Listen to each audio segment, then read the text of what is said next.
Day 5 ଆଉ ମୋର ହାଲିଆ ପୁରା ବେହାଲ ହେଇଗଲିଣି ନାହିଁ। ଚାଲ 5 ନମ୍ବର ଦିନରେ କି ପହଞ୍ଚି ଯାଇଥିଲେ ଆମେ ହେଉଛି ରାମ ମନ୍ଦିର। ମାନେ ଆପଣମାନେ ଭାବୁଥିବେ ଯେ ସେ ଓଡ଼ିଶା ଟ୍ରିପ୍ କହିକି ସେ ପୁଣି ଅଯୋଧ୍ୟା ପହଞ୍ଚିଗଲା ନା କ'ଣ? ନାଇଁ ମ, ଏଇଟା ଅଯୋଧ୍ୟାଟା ନୁହେଁ ମ, ଏଇଟା ହେଉଛି ଆମର ଓଡ଼ିଶାର ରାମ ମନ୍ଦିର ମ, ଏଇଟା ନୂଆ ହେଇଛି।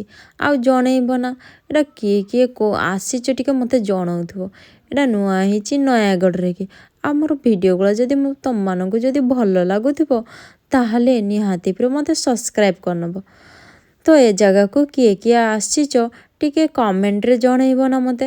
ଆଉ ମୋ ଭିଡ଼ିଓଟାକୁ ଯଦି ତମମାନଙ୍କୁ ଆଉ ଥରେ ପୁଣି ଥରେ କହୁଛି, ଯଦି ଭଲ ଲାଗୁଥିବ ତାହେଲେ ନିହାତି ପରେ ସେୟାର ବି କରିଦେବ। ଆଉ ଲାଇକ୍ ତ କରିବାକୁ ଭୁଲିବନି, ତ ନିହାତି ପରେ ଲାଇକ୍ଟା ବି ଟିକେ କରିଦେବ। ଚାଲ ତାହେଲେ ମୁଁ ତମମାନଙ୍କୁ ରାମ ମନ୍ଦିର ବୁଲଉଛି। ଆଉ ମୋ ସହିତ ରହିଲେ ଏମିତିକା ନୂଆ ଜାଗାକୁ ବୁଲିବ। ତାହେଲେ ମୋ ଚ୍ୟାନେଲକୁ ଜଲ୍ଦି ଟିକେ ସବସ୍କ୍ରାଇବ୍ କରିନିଅନ୍ତୁ। ଚାଲ ତାହେଲେ ରାମ ମନ୍ଦିରକୁ ବୁଲିଯିବା। ନୂଆ ଏଇଟା ହେଇଛି ପରା ଆମର, କ'ଣ କହିଲେ, ଆମର ହେଉଛି ଓଡ଼ିଶାରେ। ତ ଠାକୁରଙ୍କୁ ସେଠି ପ୍ରସାଦ ମାନେ ବିତରଣ କରି, ମାନେ କ'ଣ କହିଲେ, ଠାକୁରଙ୍କୁ ସେଠି ପ୍ରସାଦ ଲଗେଇ ଏଠି ଆସି ଯାଇଥିଲେ ଆମର କ'ଣ ନା ପ୍ରଦୀପ ଜଳାଇବା ପାଇଁ। ତ ଏଇ ପ୍ରଦୀପଟା କ'ଣ, ମୋର ପ୍ରଦୀପଟା ଲାଗୁନାହିଁ ମୋ ମା। ରାମ କ'ଣ ମୋ ଉପରେ ରାଗିଛନ୍ତି ନା କ'ଣ? ଯାହା ବି ହଉ, ନାହିଁ ମ, ସେ ତାଙ୍କ ଇଏରେ କି କ'ଣ କହିଲେ, ଯାହା ବି ହଉ ମୁଁ ତ ମୋ ପ୍ରଦୀପକୁ ଦେଖି ଯାଉଥିଲି ଯେ ନିଭୁଛି ନା ନିଭୁନି, ଜଳୁଛି ନା ଜଳୁନି। ସେଠି ଜଳେଇ ଦେଇ ଆସିଲି ଏଇଠି ପ୍ରଣାମ ଜଣେଇକିରି ରାମଙ୍କୁ। ତ କ'ଣ କଲି ନା ପ୍ରଦୀପଟା ରଖିଦେଲି। ଓ ମା, ସତରେ ମୋ ରାମ ମୋ ଉପରେ ରାଗିଛନ୍ତି ମୁଁ ଭୁଲ ମାଗୁଛି। ପୁଣି ଥରେ ମୁଁ ଜଳେଇଲି। ତ ଯାହା ବି ହଉ ଏଠି ଜଳୁ ବରଂ ମୁଁ ଏଠି ରଖିଦେବି। ତ ଚାଲ ତାପରେ କେଉଁଠିକି ଯିବା। ମୁଁ ତ ମାନେ 10 ଦିନରେ 10 ଅବସ୍ଥା ହେଇଯାଇଛି ମୋର, କହିବାକୁ ଗଲେ ନ ସରେ। ଏତେ ଯାହାକି ଏତେ ଚାଲି ନାହିଁ ମୋ ଜୀବନରେ, ଯାହାକି ଏଇ 10 ଦିନରେ ଚାଲି ଯାଇଛି। ଆଉ ଚାଲିନି ତ କ'ଣ ହେଲା, ଜାଗାଗୁଡ଼ା ତ ଦେଖିଲି ନା। ଜାଗାଗୁଡ଼ା ଏତେ ସୁନ୍ଦର, ଏତେ ଭଲ ଜାଗା, ଯାହାକି କହିବାକୁ ନ ସରେ। ତ ଆମ ଓଡ଼ିଶାରେ ଏତେ ସୁନ୍ଦର ଜାଗା, ତ ନିହାତି ଉପରେ ତମମାନେ ବି ବୁଲିବା ପାଇଁ ଆସ, କହିବାକୁ ଗଲେ ଠିକ୍ ଅଛି।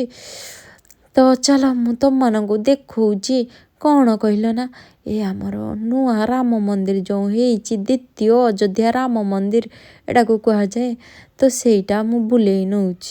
ଏତେ ସୁନ୍ଦର, ଏତେ ଭଲ ଜାଗା ପରିବେଶରେ ହେଇଛି, ଯାହାକି ଦେଖିଲେ ନ। ଆଉ ମୋ ଝିଅକୁ ଦେଖୁଛ ନା, ସିଏ ତ ସବୁବେଳେ ମୋ ଝିଅ, କିନ୍ତୁ ତାର ମାଉସୀ ଯେମିତିକା କୁହନ୍ତି ନା ଯେ ମା ମଲେ ମାଉସୀ, ତ ସେମିତିକା ମୋ ଝିଅଟି ପରା। ସେ ସବୁବେଳେ ତା ମାଉସୀ ପାଖରେ, ମୋ ପାଖକୁ ଖାଲି ଖାଇବା ଟାଇମ୍ରେ କି ଆସେ, ତାପରେ ତାର ଦେଖା ସାକ୍ଷାତ ନଥିବ। ତ ଯାହା ବି ହଉ ମୋ ଝିଅ ଯାହା ପାଖରେ ରହିଲେ ହେଲା, ଆଉ ମୋ ପାଖରେ ରହୁ କି ମୋ ଦିଦି ପାଖରେ ରହୁ, ଯେଉଁଠି ରହିଲେ ଠିକ୍ରେ ତ ରହୁଛି। ଆଉ କ'ଣ, ଚାଲ ଆଉ ବୁଲାବୁଲି ସରିଲା। ଆଉ ତାହେଲେ ରାମକୁ ବିଦାୟ ଦେଇକି କେଉଁଠିକି ଯିବା କହିଲ? ଚାଲ ନେକ୍ସଟ ଲୋକେସନ୍ ମୁଁ ଦେଖଉଛି। ଟିକେ ଧୈର୍ଯ୍ୟ ଧରନ୍ତୁ, ନେକ୍ସଟକୁ ଯିବା। ଆଗେ ମୁଁ ତମମାନଙ୍କୁ ବୋର୍ଡ଼ଟା ଦେଖେଇ ଦେଉଛି, ଠିକ୍ ଅଛି। ଏଇଟା ରାମ ମନ୍ଦିର ନା ରାମ ମନ୍ଦିର ନୁହେଁ, ଠିକ୍ ଅଛି। ଆবার ତମମାନେ ବିଶ୍ୱାସ କରୁନଥିବ, ଏଇଠି ଯେଉଁ ଲେଖା ହେଇଛି ନା, ପଢ଼ିପାରୁଛନ୍ତି ନା, ଏଇଟା ଶ୍ରୀରାମ ମନ୍ଦିର ଦ୍ୱିତୀୟ ଅଯୋଧ୍ୟା ଲେଖା ହେଇଛି ପରା, ଫତେପୁରରେ। ତାପରେ ଏଇଠି ଚାଲି ଆସିଥିଲି। ଏଇଟା କିନ୍ତୁ ମୁଁ ନା ଜାଣିନାହିଁ, କ୍ଷମା କରିବେ ଆଜ୍ଞା। ଆଉ ଯିଏ ବି ଏଇଠିକି ଆସିଛ ମୋତେ ଟିକେ କମେଣ୍ଟରେ କି ଜଣେଇଦେବେ, ଠିକ୍ ଅଛି।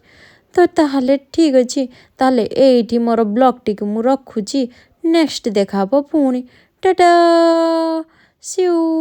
ତ ସମସ୍ତେ ଭଲରେ ରହିବେ, ଖୁସିରେ ରହିବେ। ତ ମୋର ଭିଡ଼ିଓଟାକୁ ପୁଣି ଥରେ କହୁଛି ଯେ ସବସ୍କ୍ରାଇବ୍ ମୋତେ ନିହାତି ଭାବରେ କରିନେବେ। ଆଉ ମୋ ଝିଅଟି ବୁଲୁଛି, ଆଉ ତାର ଚକର। ତ ମା ସେ ଚକ୍ରୀ କାଟୁଛି ମୋର।